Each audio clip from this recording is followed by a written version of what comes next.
paz, igreja. O microfone que está baixo. Graça e paz, igreja. Quem está feliz aí? Ninguém? Achei pouco. Quem está feliz aí? Aê, agora melhorou. Domingo, dia de culto, de celebração, não tem como ser diferente a não ser um dia bem feliz, bem alegre. E vamos orar mais uma vez? Para a gente estar nervoso a pregar, a gente começa a orar, né? Coloca a mão no coração de vocês. Senhor Pai querido, eu já te peço essa noite que já venha preparar o coração de cada pessoa que vai escutar aquilo que ardeu no meu coração para falar essa noite.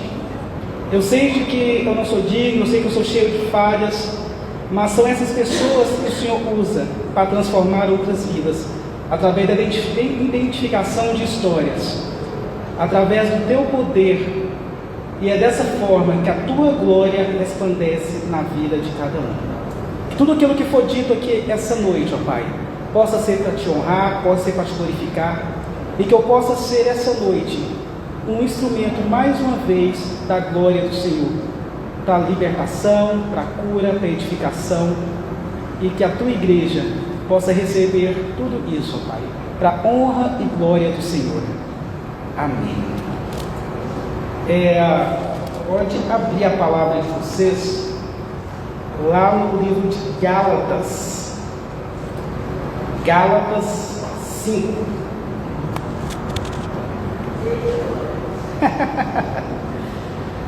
Gálatas 5, lá no verso 1.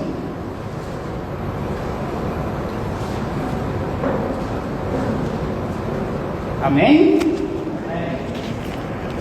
Fala o seguinte: talvez a minha versão difere um pouco da sua, porque hoje eu tirei um pouco do receio e da hipocrisia de não riscar a Bíblia e risquei a minha Bíblia nova, que é a nova versão, a nova linguagem.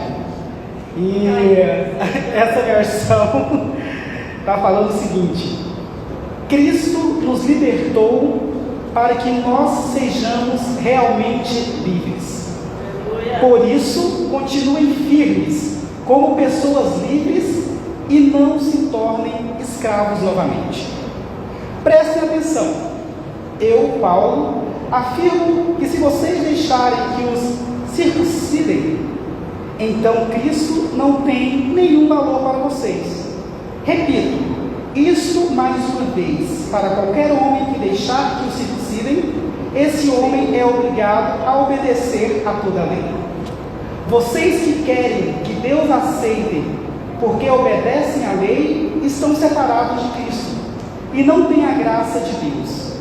Mas nós temos a esperança de que Deus nos aceitará, e é isso que esperamos pelo poder do Espírito de Deus, que age por meio da nossa fé.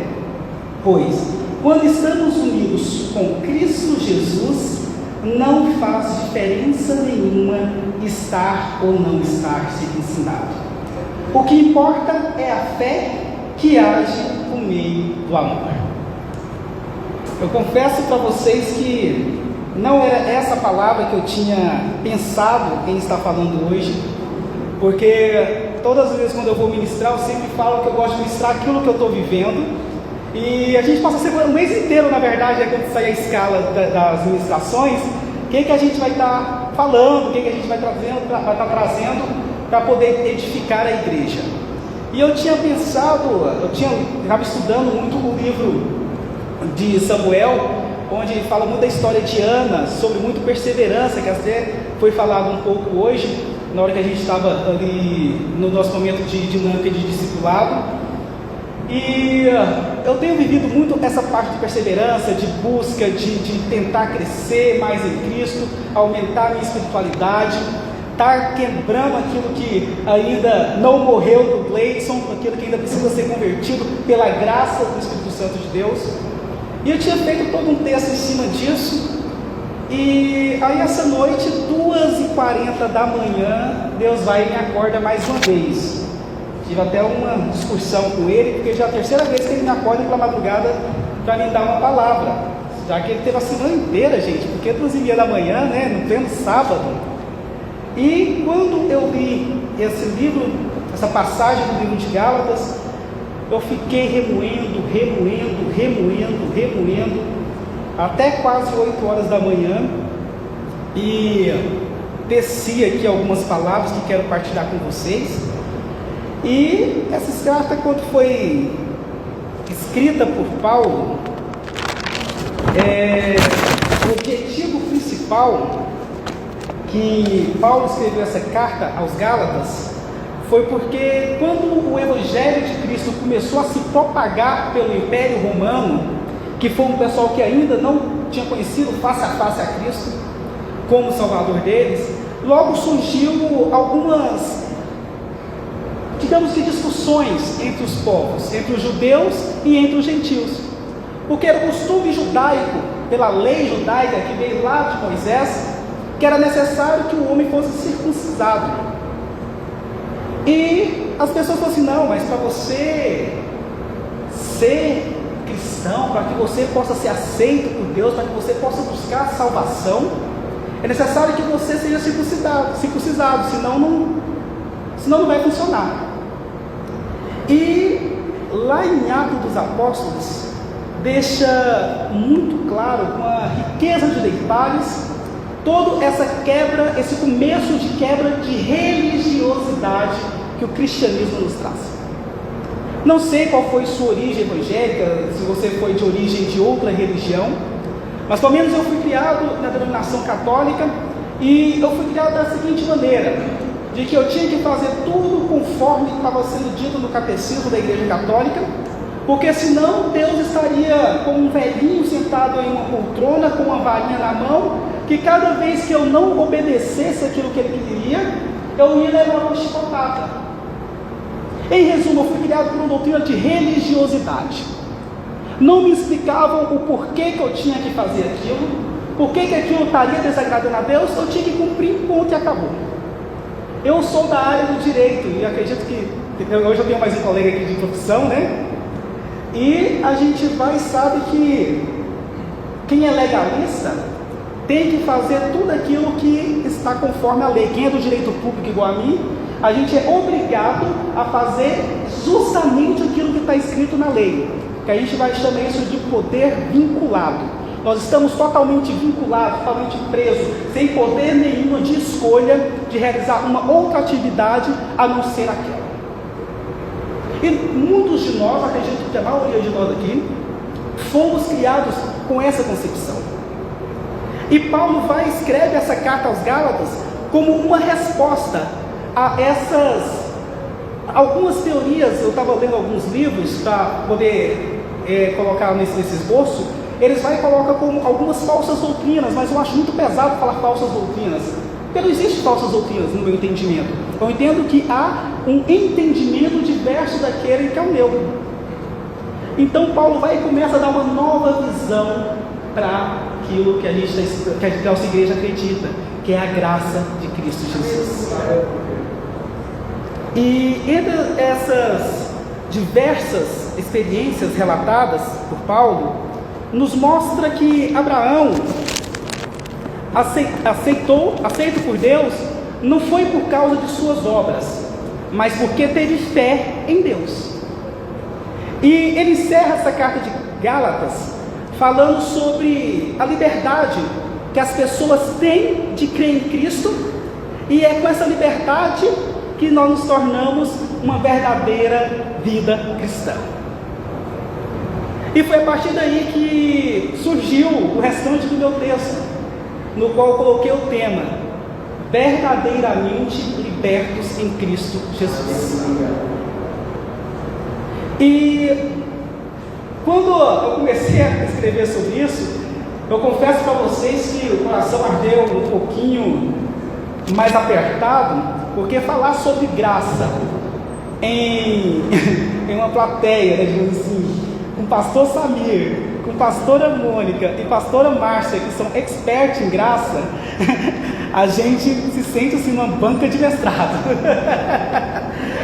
Mas Mas se Deus quebrou o nosso coração, vamos estar trazendo aquilo que Deus nos tocou.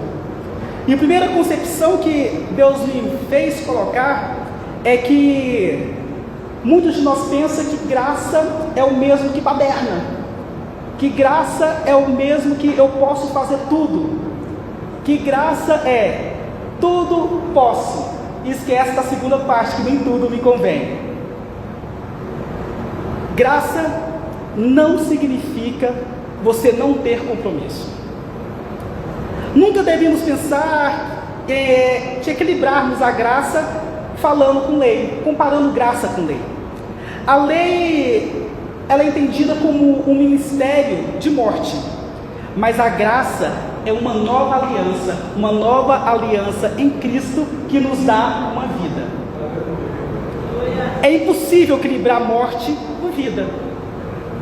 E toda vida nós precisamos ter cuidado com aqueles que falam da graça, que não é a graça do Senhor. E nisso a gente pode citar duas principais vertentes em relação a isso.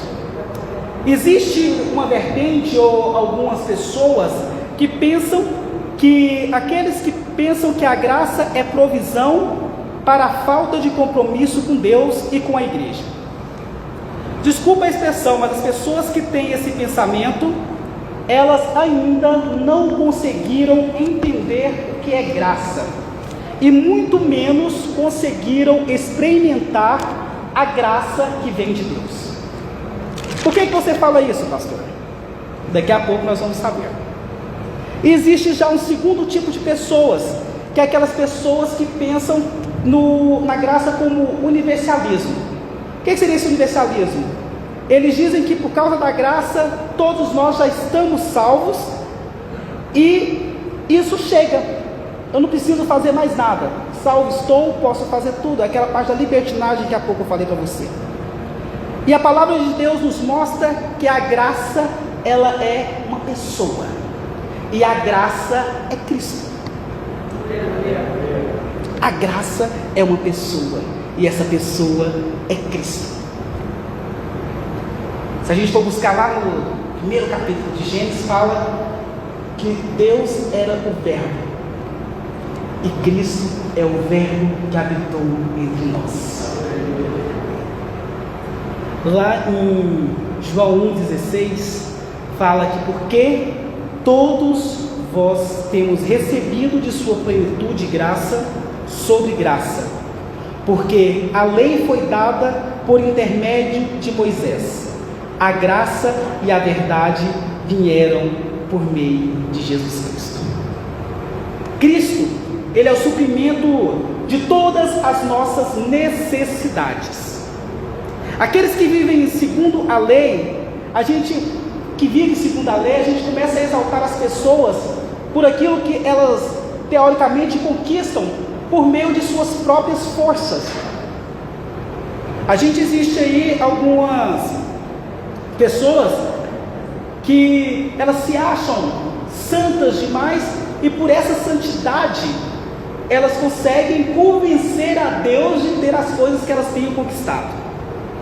Mas aqueles que conhecem a graça sabem que homem nenhum pode ter coisa alguma salvo se não for pela graça, pela misericórdia, pela bondade, pelo sangue de Cristo sobre nossas vidas. E é justamente nesse momento, quando a gente acha que a gente precisa de uma lei, é que o inimigo acaba utilizando disso como uma estratégia e tenta impedir que nós, como povo de Deus, nós como igreja, desfrute de algumas verdades das Escrituras. E eu posso citar alguns exemplos quanto a isso, pois a gente conhece algumas doutrinas que ensinam de uma forma equivocada sobre dízimos e ofertas, ou utilizam de uma forma equivocada aquilo que eles recebem como dízimos e ofertas. E acaba que a gente muitas vezes se sente constrangido de estar ensinando a igreja o porquê de dízimos e ofertas. Outro exemplo que a gente pode dar é sobre profecia. Paulo diz que todos os crentes devem profetizar. Mas o problema é que, quando a gente vai, por exemplo, em alguns montes aqui em Goiânia, você mal desce do seu carro, ou você mal começa a subir, já chega 500 profetas em cima de você e fala: eis que te digo e te falo. O problema é que o povo tem confundido demais profecias com profetadas, aquilo que Deus tem falado ou aquilo que eu quero que Deus faça na sua vida. Existe um pensamento, eu creio nisso, que você pode trazer à existência, você pode saltar aquilo que você quer, mas como pedido de Deus para a sua vida, e não chegar e falar que é promessa do Senhor para a sua vida. Aquilo que você entrega para o Senhor de coração, como verdade, de uma forma genuína, pode sim acontecer, mas é totalmente diferente dessa profecia, que é dada como revelação do Senhor. E isso Deus faz é quando Ele quer e na hora que Ele quer, e não no meu bel prazer, ou pior ainda, para mostrar algo que muitas vezes eu não estou, que é em comunhão ou em intimidade com Ele. E o mesmo também se aplica ao tema da graça.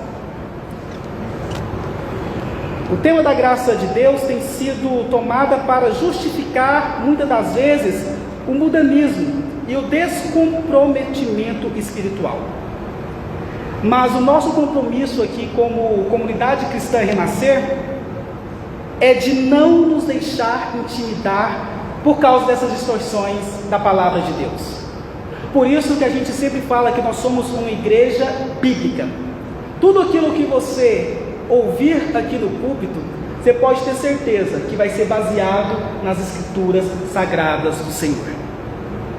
E para isso a gente tem a pastora Mônica, tem alguns, pastor Samir, pastora Márcia, que puxa a orelha da gente, a gente estuda no discipulado, a gente faz leitura, a gente faz busca, justamente para trazer para vocês aquilo que é a verdade em Cristo Jesus. E podemos citar algumas outras coisas, como: estou na graça, mas preciso fazer alguma coisa. Quando a gente começa a falar que a igreja cristã Renascer é uma igreja que prega a graça, e eu tive uma experiência no discipulado, eu acho que há umas 3, 4 semanas atrás. Deixa eu arrumar aqui, gente, que não tá legal. Em que quando a gente falou que a gente seguia a teologia da graça, a pessoa simplesmente falou assim: não é para mim, pronto, e acabou. Justamente por causa dessas várias distorções que tem sobre a graça, justamente por causa dessa falta de conhecimento que essas pessoas têm sobre a graça de Deus. E a gente também, muitas das vezes, estamos aqui, estamos estudando sobre a graça, tece algumas interrogações sobre o que eu posso fazer, o que eu não posso fazer nesse mundo da graça de Cristo. E uma delas é isso: estou na graça, mas não preciso fazer coisa alguma. Essa é a conclusão mais divulgada. Essas pessoas tomam a graça como licença para ignorarem as obras de Deus. Mas a verdade é exatamente o oposto. Porque quando nós estamos na graça, a gente passa a utilizar tudo aquilo que Deus transforma na minha, na sua vida, na vida das pessoas que nos cercam, como instrumento de trabalho na obra do Senhor. Tudo aquilo que a gente vive na graça é para glorificar o nome do Senhor. A graça, ela me permite, ela me libera para o serviço, porque agora não é mais eu que faço, mas é o Espírito Santo de Deus que começa a agir na minha vida e fazer aquilo que precisa ser feito na vida do outro. Quando a gente vive sobre a graça, a gente tem plena convicção de que a gente não é nada. A gente chega a ser mais ou menos, a gente tenta levar o pensamento de Paulo, que ele começa falando: dos discípulos eu sou o menor, da minha igreja eu sou o menor. E depois ele vai e chega à seguinte conclusão: de toda a humanidade eu sou o menor, porque quem manda em mim, quem controla a mim, quem consola a mim, quem transforma a mim é o Espírito Santo de Deus. O segundo pensamento é que estou na graça e jamais serei julgado por Deus. É verdade que nós não seremos mais condenados como pecadores, mas nós seremos julgados para saber o que fizemos com a graça que recebemos. Lá em 2 Coríntios 5,10 vai falar o seguinte: porque todos nós temos que nos apresentar diante de Cristo, para sermos julgados por Ele. Mas a graça, ela é uma provisão completa de todas as nossas necessidades. Somos indesculpáveis por vivermos no pecado, pois o pecado não tem mais poder sobre aqueles que estão debaixo da graça. Porque a partir do momento que você vive sobre a graça, você permite que o sangue que foi derramado naquela cruz nos justifica. Então você vai sim ser julgado por Cristo Jesus, mas Cristo Jesus lá na hora fala o seguinte: ele cometeu o pecado sim, mas eu já o justifiquei porque eu morri na cruz para me salvar. O preço já foi pago por você naquela cruz. E lá em Romanos 6,14 fala o seguinte: o pecado não dominará vocês, pois vocês não são mais controlados pela lei, mas pela graça de Deus. Quando a gente começa a viver pela graça do Senhor, é o Espírito Santo quem controla você, é o Espírito Santo quem vai conduzir todos os seus atos. E é tão engraçado que você tem vontade de fazer alguma coisa às vezes, mas de repente até a caminho de fazer alguma coisa que às vezes para você nem seria nada demais, e talvez para outras pessoas também seria nada demais, mas simplesmente não é o propósito do Senhor para a sua vida, e o Espírito Santo vai lá e te incomoda e você muda de rota.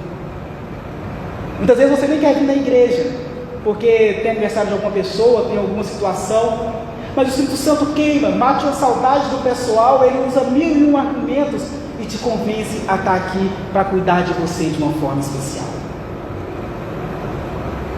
Um outro equívoco que muitas vezes nós temos da graça é: estou na graça e não preciso mais contribuir. É na verdade que dízimos e ofertas é proveniente da lei, mas o Senhor nos trouxe para um padrão mais elevado do que a lei fala sobre dízimos e ofertas, porque a graça nos permite exceder o padrão que é dado por Moisés. É verdade que Jesus não morreu na cruz para nos dar uma Ferrari, para nos dar um apartamento novo. Isso aí a gente consegue com o fruto do nosso suor. Para isso ele nos dá saúde, força, discernimento, inteligência. Mas é igualmente verdade que ele não morreu na cruz para que nós sejamos egoístas.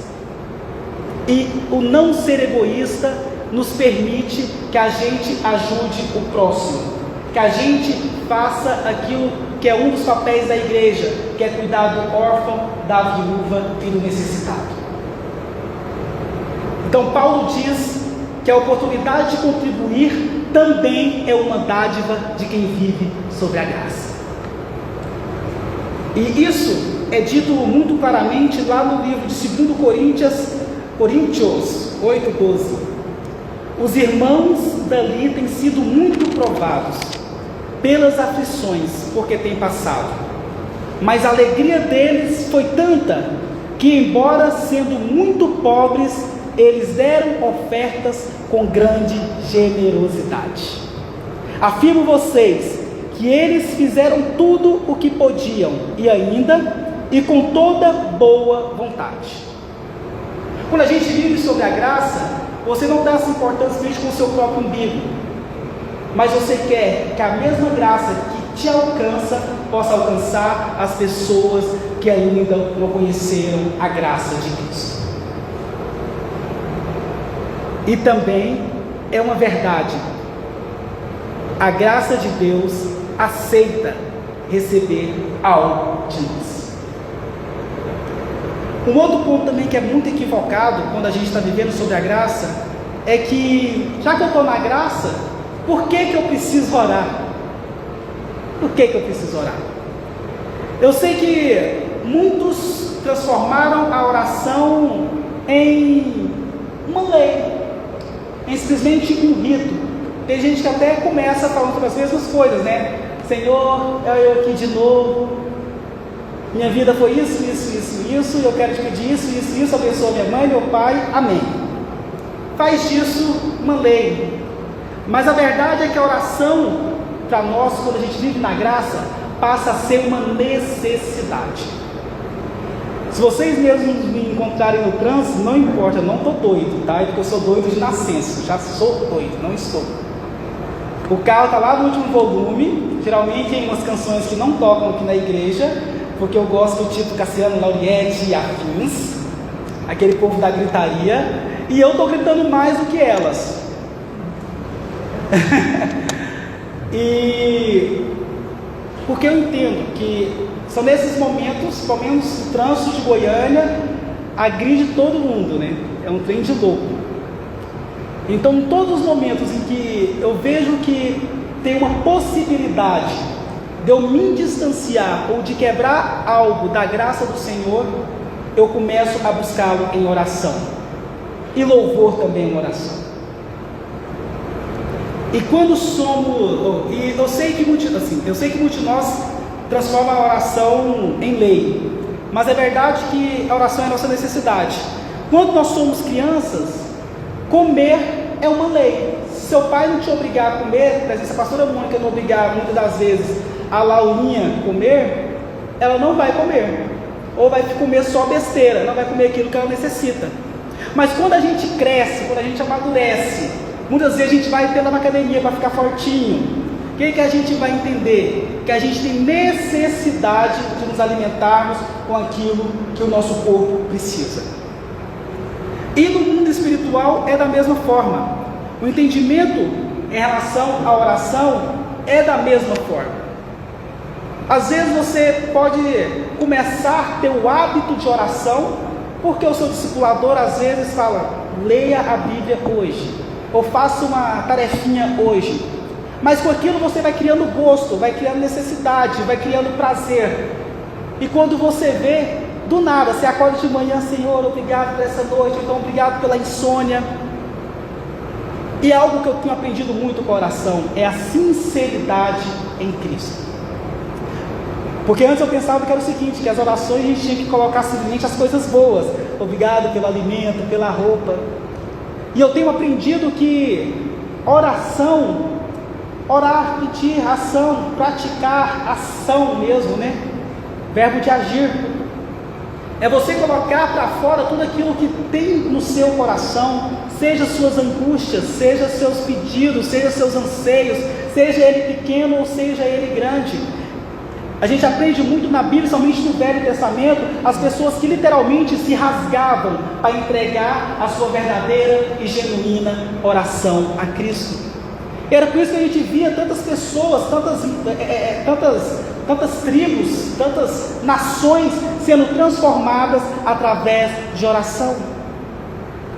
Mas pela lei, nós começamos a ser moldados, como a gente só pode fazer as coisas conforme somos doutrinados a fazer. E a gente tem perdido a nossa identidade. E a gente vai colocando máscaras, até mesmo para aquele que conhece o nosso oculto. Até mesmo para aquele que escreveu os nossos dias. E muitas vezes a gente não consegue alcançar o propósito de Deus nas nossas histórias, porque a gente não tem sido verdadeiro com o Senhor. E a própria palavra fala, não alcanceis porque pedires mal. Eu fugi de tudo que eu tinha para falar aqui. Hebreus 4,16 vai nos falar, por isso tenhamos confiança e chegamos perto do trono divino, onde está a graça de Deus. Ali receberemos misericórdia e encontraremos graça, sempre que precisarmos de ajuda. mais uma vez, Deus se mostra preparado, pronto, disponível para aqueles que se dobram diante dele e o reconhece como seu Senhor e Salvador, e que confia nele, e que tem fé nele, e que quer aprender nele, e que quer se rasgar na presença dele, e que quer ser transformado por ele. Agora você pode fazer pedidos grandes para Deus, porque entendeu que a sua imensa graça, você resolve não pedir nada. A gente tem um Deus que criou todo o universo, que sabe todas as estrelas pelo nome, e a gente muitas vezes fica com vergonha, com medo, com receio de pedir coisas pequenas para nós. Ou quando pede, a gente vai e não sabe pedir. A lei nos deixa pensar, nos leva a pensar que só tem oração respondida aquelas pessoas que são mais santas, aquelas pessoas que fazem jejum, que sobem ao monte, que ficam 78 dias sem cortar cabelo. E eu tenho uma novidade para falar aqui para muitos: o que Deus vai atender é a oração que é sincera de coração. Mais uma vez eu falo de Ana. Ana ficou por 20 anos gritando nos templos todos os anos, querendo por um filho, se justificando. Mas no momento em que ela se recolheu, foi para a beirinha ali no cantinho do templo e orou baixinho para o Senhor, mas com oração sincera, ela teve a graça dela concedida. O problema é que nós estamos sendo uma geração de barulho demais e de intimidade de menos com o Senhor. A gente fala demais sobre graça, mas vive graça de menos com o Senhor. Uma oração que lê, que canta demais, mas um pessoal que ora de menos, de forma genuína com o Senhor. A bênção é para quem realmente não merece, mas que entende que a graça é para todos aqueles que confiam e entregam para Ele. Outro ponto que eu quero falar com vocês é que algumas pessoas ainda entendem que quando estou na graça não tenho que me preocupar com a santidade. Mais uma vez, o pensamento é o oposto disso. Porque quando eu estou na graça, posso andar em santidade, porque o pecado não tem mais domínio sobre mim. Lá em Romanos 6,14, vai confirmar isso que eu estou dizendo para vocês, onde vai falar o seguinte: o pecado não dominará vocês, pois vocês não são mais controlados pela lei, mas pela graça de Deus. Pela graça nós podemos dizer não para o pecado. Aquele que vive na prática do pecado em nome da graça, provavelmente não morreu para Cristo, não morreu com Cristo. Ele é simplesmente um ímpio, vestido de crente e falando do que não entendeu e de quem nunca provou. E é muito fácil a gente perceber isso. O maior temor das pessoas quando falamos da graça é que os irmãos vão agora se lambuzar no pecado. Quantas e quantas vezes eu já ouvi isso? Da outra igreja que eu estava conversando sobre a graça, ela falou assim: ixi, então agora você vai abraçar o capeta lá no inferno, né? Eu falei assim: não, pelo contrário, eu nunca fui tão crente como eu estou sendo hoje, porque eu entendo que a transformação é feita pelo amor e não para provar nada para as pessoas que estão à minha volta. Porque a gente passa a entender que o que preenche a gente não vai ser aquelas coisas que antigamente eu fazia, mas é um Cristo vivo que todo dia abraça meu coração e que me tira a vontade de fazer aquelas coisas. E não é de um dia para o outro algumas coisas. Algumas coisas é com luta, é com choro. Mas quando você menos percebe, ela já não mais faz parte de você. E é tão engraçado porque nem você que percebe, são as pessoas que estão à sua volta. Chega em você e fala assim: nossa, mas você fazia isso e você não faz mais, por quê? E eu, não sei. Isso é o convite da graça para nós. é a transformação pauliana, dia a dia, de tal forma que você se constrange em saber que você mudou, quando as outras pessoas começam a te observar e fazer você se observar das transformações que Ele faz em você. Não é simplesmente sua roupa bonita, não é mais a sua calça que sobe, não fica mais pagando cuequinha, não é mais você deixar de usar calças rasgadas ou ouvir determinadas músicas, mas é o brilho do Espírito Santo de Deus que vai transformando o seu olhar, que vai transformando a sua vida, que vai transformando suas atitudes, e vai fazendo que as outras pessoas também vai querendo buscar a santidade que você tem conquistado através da sua intimidade com o Senhor. É quando alguma coisa acontece contigo, em lugar de você xingar nomes seus, você fala assim: meu Deus, me ajuda. É quando alguém vai e começa a xingar, você fala assim: misericórdia, irmão, não é por aí não. São coisas simples. O problema é que a gente quer ver a glória de Deus em coisas grandes, em pessoas ressuscitando. Mas antes disso, Ele vai começando a ressuscitar seu coração de cada feridinha que o mundo colocou. É como Ele fez com Davi. Primeiro Ele vai ensinando a gente a matar muriçoca, depois passa para urso, e quando vê, você está derrotando grandes gigantes, derrubando nações.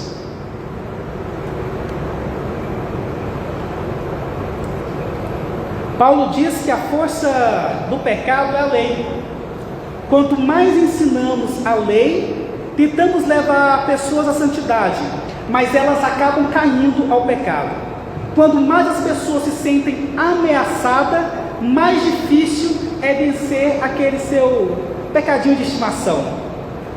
Quando o filho se sente realmente amado, ele se comporta melhor.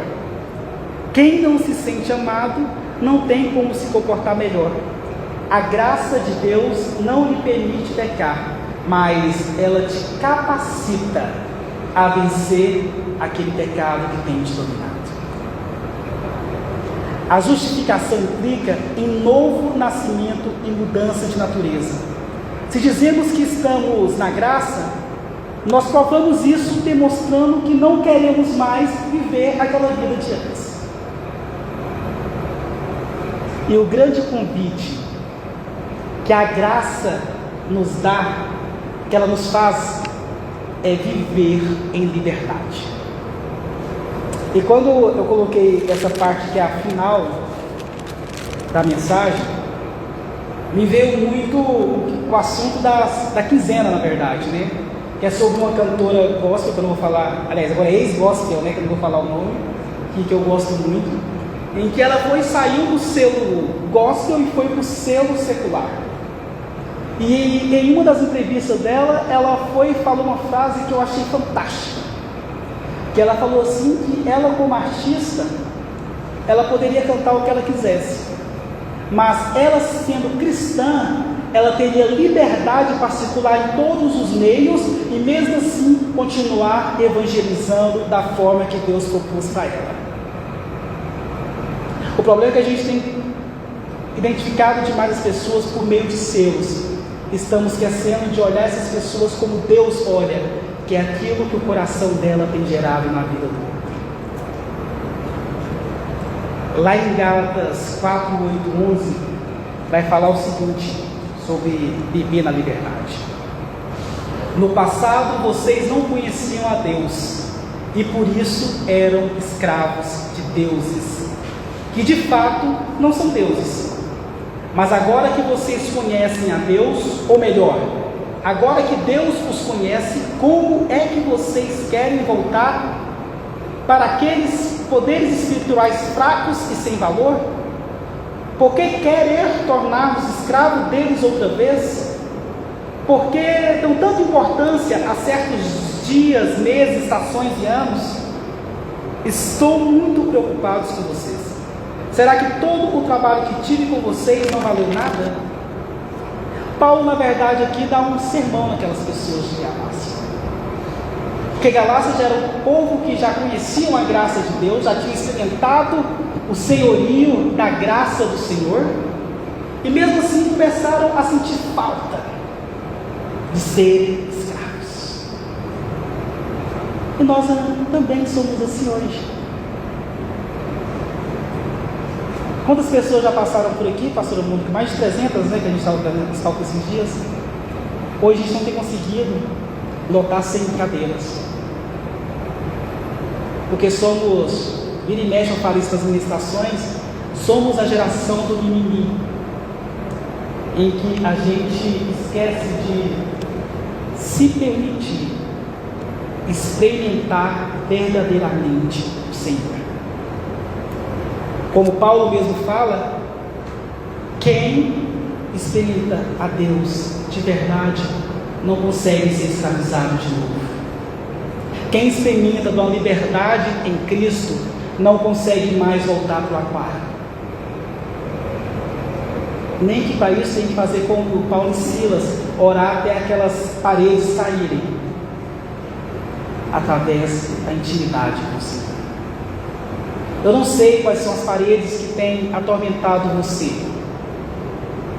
mas se você não estiver conseguindo se livrar dessas paredes sozinho, se libertar sozinho, aqui nós somos 5 pastores, presbíteros, diáconos, que estamos totalmente à disposição de vocês, para pegar na mão de vocês juntos e em oração conseguirmos derrubar tudo isso que tem afligido o seu coração e sua vida, para que juntos possamos viver a graça de Cristo, com união, com amor, com discernimento, com perseverança, com unidade, como comunidade que Cristo nos convida a ser. E às vezes as pessoas vão e nos perguntam, mas a lei não é de Deus? Sim, gente, a lei foi de Deus. E certamente a lei é boa e perfeita como tudo aquilo que Deus faz. Mas hoje ela tem sido tomada por pessoas para ser instrumento de escravidão das pessoas. Tem 2 semanas que eu mais o Arthur fomos fazer uma visita em uma cidade do interior. E chegou lá, uma pastora falou tanta coisa, tanta prisão, tanta escravidão, que ela consegue escravizar toda a família dela, e usando a palavra de Cristo, de uma forma totalmente deturpada. E quando a gente chegou lá, nem nos permitiu orar pelas pessoas. E a lei, as pessoas que utilizam a palavra de Deus como lei, as pessoas que ainda não experimentaram sobre a graça, têm vivido escravizadas. É como aquele pessoal, aqueles hebreus, quando saíram do Egito, mesmo tendo experimentado a Deus, vivido maravilhas do Senhor, sentiram saudades de pepino e de cebola. E muitas vezes as pessoas só têm nos oferecido pepino e cebola, enquanto Deus quer te entregar banquetes espirituais.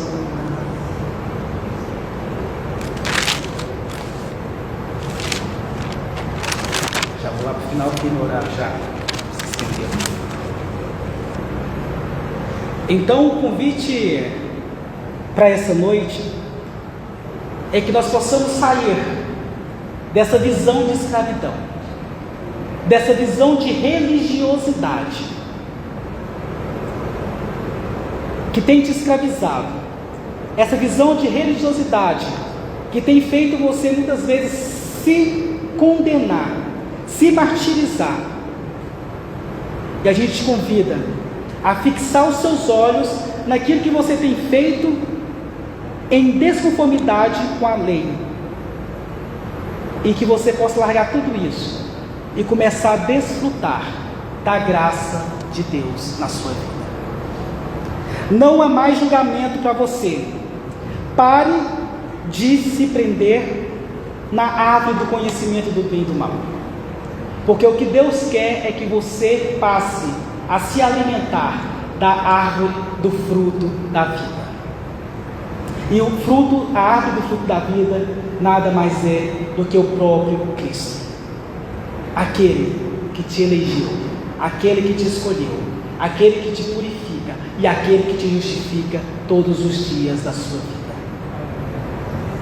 definitivamente.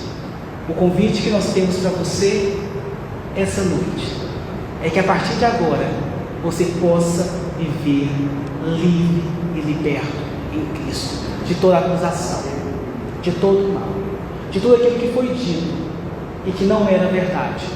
Que você seja livre e liberto de toda a condenação, que você seja livre e liberto de toda a religiosidade e que você possa, a partir de agora, se desfrutar daquilo que Deus já preparou para você, que você possa começar a experimentar do céu de Deus aqui na terra para você, que é isso que Ele quer para mim e para você.